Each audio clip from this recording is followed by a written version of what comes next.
What's up, guys? The importance of failure and keeping records. I'd like to share with you guys a little something about personal failure. I don't mind talking about this because I really believe a lot of people, a lot of places even will be like, it's important to fail, it's important to fail, but then they'll crucify people when they actually do fail. You know, like we're like, we want you to try new things, and you try something new and it doesn't work. And I think the workplace is getting more, and you know, it's about money being the bottom line. In art, you get a little more lenience, unless you're trying to monetize your art.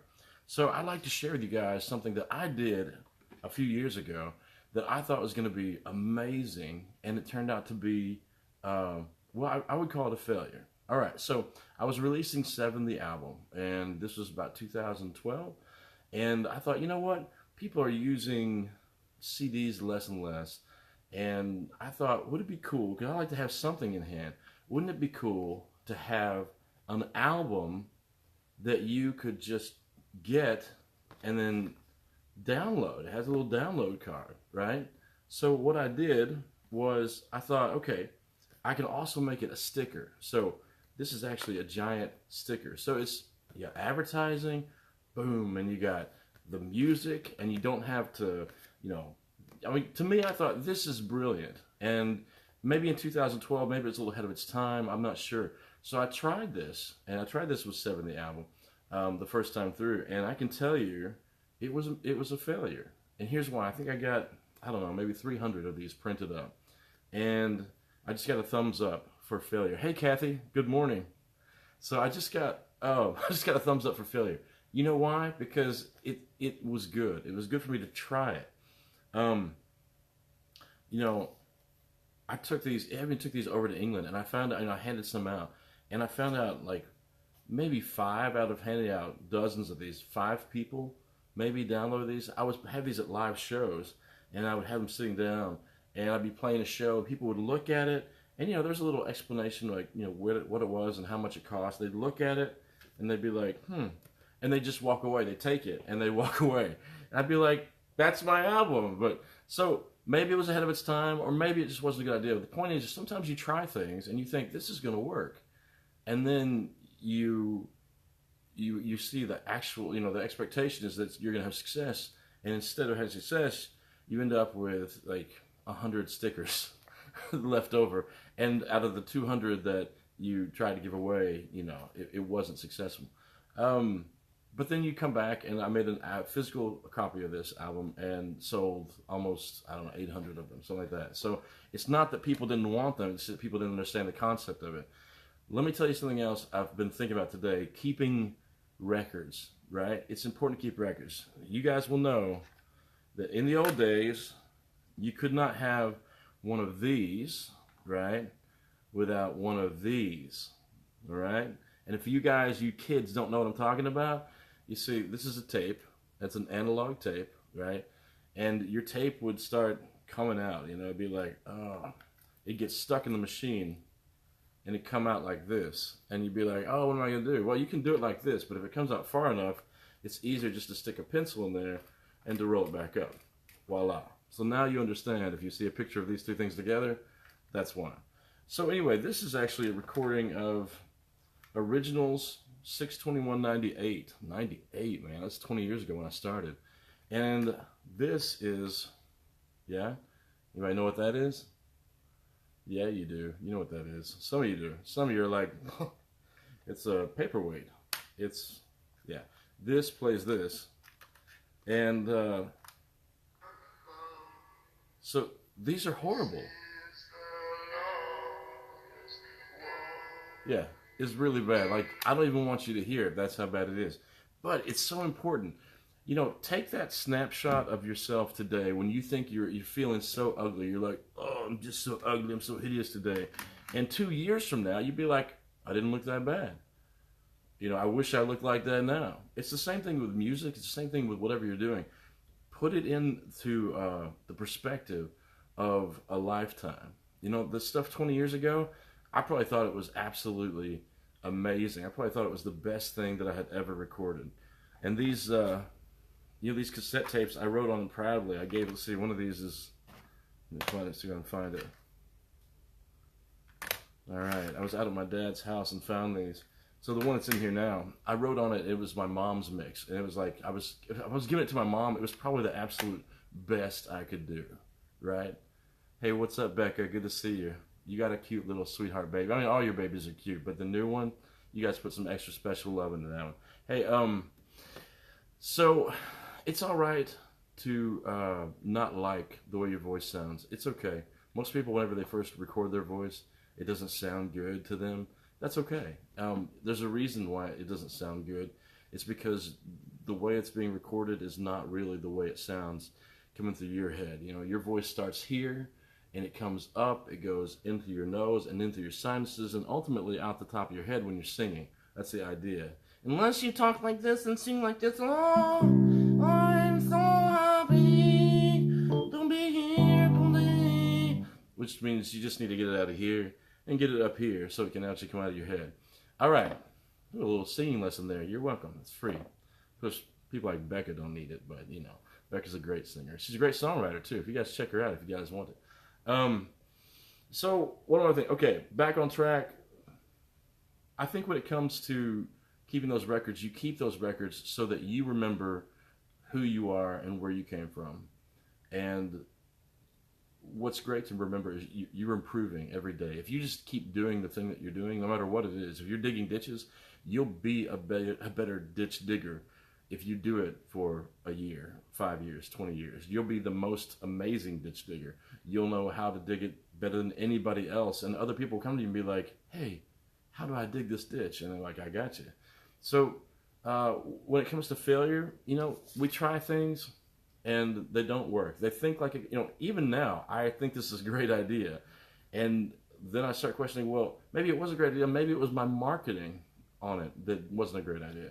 So when it comes to that stuff, it's okay to question yourself. It's okay to do it a second time. I'm cracking you up, Donna. Thanks. And that's it. You said it. We keep learning and we keep growing. And that's part of it. And we don't learn if we don't fail. What's the saying? Failure is failure is the hardest teacher because it gives you the lesson first? No, it gives you the grade first and then the lesson. I'm going to look that up now. I've completely ruined it. All right. So today's mission for you guys, should you choose to accept it, is to do something. And don't be afraid, like, is this going to fail? Is this going to succeed? But do it. You know, actually do it. If it's recording a song, go record a song. If it's writing a poem, write the poem, you know? And if it sucks, then write another one, you know? If you don't feel like it was good, you know, if you share it to somebody, and here's something else for you artists out there who are sensitive, because let's face it, most artists, most poets are sensitive because that's how we sense the things around us to write about. Some people just blaze through their day and they see this and they see nothing else. But you, if you're an artist or you're sensitive, you're a poet, you know, then chances are you're seeing things through a completely different filter. You're empathetically, anyway, you're reaching in to other people's ideas and thoughts just by being around them. And I can empathize with you on that. Who's this? Austin. My generation is terrible at failing. Once we fail, we give up and move to something else. Man, Austin, let me say this, dude. I think you're absolutely right. Because what I've seen when I've been DJing dances, you'll have the one kid who's out there just like having a good time and being like, la, la, la. And the other kids are envying him, but at the same time, they know he could end up being a meme at any time. And nobody wants to be a bad meme. Nobody wants to end up being a GIF that goes around, circulates the internet. And so there's this fear of failing. But the reason why it's more serious now is because it's more permanent now. People have that fear of, oh my goodness, this is one mistake is going to end up being a mistake forever. There are people who can walk that and, you know, like, all right, yeah, I'm a meme, no big deal. But there's other people that drives to suicide. I just read that thing about Jar Jar Binks, the actor for Jar Jar Binks in Star Wars, how he contemplated suicide. 20 years later, he still has a hard time with people bashing. And I mean, there's an onslaught of people that hate Jar Jar Binks, and we've all made fun of him. Anybody who likes Star Wars made fun of him. But it's, yeah, the fear of failure is real.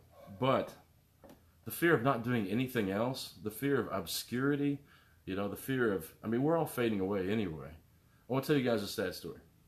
Uh, there's this house where nobody lives. I'm going to put some sad music to it. You know, let's switch this to piano. Yeah. There's a house. It's sitting all alone and nobody's living in it. Minor chord. And the truth, it's a true story though. And there are photographs inside the house. And the kids have all grown up. And the person who owned the house is gone. And nobody cares about those photographs. That's all of our lives. That's all of our art. That's these cassette tapes. I don't expect my kids to care about it. I mean, maybe my kids will like pull it out every once in a while and be like, oh, that's my dad when he really sucked. But for the most part, I wouldn't want them to listen to this stuff. You see, all of this stuff is fading. All this stuff that we're going through now, it's just here for a little while. And even those pictures that were so important, especially back in the 1900, early 1900s, all those pictures that were so important, if they're not grabbed by the Smithsonian, and of course the Smithsonian can't hold all the pictures, then they just fade into obscurity. So my thought is, don't waste your time worrying about what other people are going to think about whatever art you're creating or whatever risk that you're taking. Go ahead and take the risk, because at the end of your life, you're not going to be thinking to yourself, you know, I'm really glad I played it safe. I'm really glad that I just lived a very vanilla life and did not do anything. You want to take the risk. You want to fail. And the only reason you really fail is if you don't learn from that failure, right? Failure is, for many people, it's just giving up. So don't give up. Don't give up. The first step is usually the hardest. I understand that. I think the first step's the hardest for a lot of people. And that's why if I can encourage you, it's not what you don't do, you know, that makes the wave for other people to ride. It's what you do. And yes, some part of me just said do, and I'm laughing on the inside because that's still funny. All right. Fear of failure is real. We're all fading away. It's true, my brother. It's true. But hey, that's okay. That's a beautiful thing. Even failures are being washed away. Even failures being taken away from us. So we're only here for a little while. We really are. We're only here for just a minute. So if you can leave some beauty while you're here, if you can share something that's God's given you and you want to share it with other people, then do it. You know, if people don't like it, don't appreciate it, man, not everybody's going to be appreciated. I mean, I know some fantastic songwriters that are just left behind. Like, well, I mean, I'm saying, and I'm one of them. No, but on 7, this was probably my least, it was a quiet album. I put it out, it was very quiet. There's a song here called Homeless, and I love that song. I wrote it as, it's like a ghost song, but I don't push it. I didn't push it, so I didn't push, I don't even play it live. It was a private, personal song. It meant a lot to me. I put it out there. If people wanted to hear it, and occasionally somebody will ring me up or they'll text me or message and be like, hey, I was listening to that, and you know, so-and-so had died, and I just felt like there was a lot of comfort in that song, and I'm just like, right on. See, sometimes you don't know when you put something out, what people are going to do. So don't be afraid to put something out. Be afraid to do nothing. You know, if you put it from a biblical standpoint, you know, hot or cold, lukewarm, and I'll spit you out. You know, let's not be lukewarm. You know, there's too many vanillas, right? It's time for us to be Rocky Road with a hint of chocolate mint chip. Am I right? I feel like I'm right there. You guys can agree with me if you like. All right. Well, share this if you want to. I'm going to be working on my Patreon site. I'm going to bringing back Patreon. I'm going to be bringing back Sexy. I'm bringing Sexy back. And I'm also going to be bringing back, what is the other thing? I'm going to be doing some more YouTube videos and stuff. Hey, thank you, Kathy. I appreciate you. And Donna, trusting. You know, trusting is a different kind of failure, isn't it? Because the penalties are higher because it deals with the heart. But that does not mean that it's not worth doing that again too. You just have to, above all things, guard your heart. All All right, my friends. Thanks for letting me talk about my failure and instruct you cool kids as to what these things are.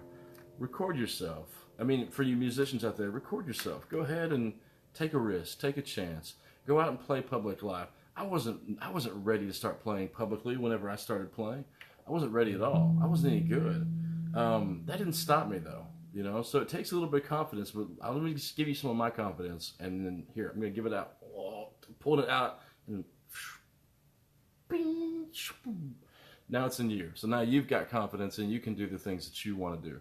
Don't worry about failure. Worry about complacency.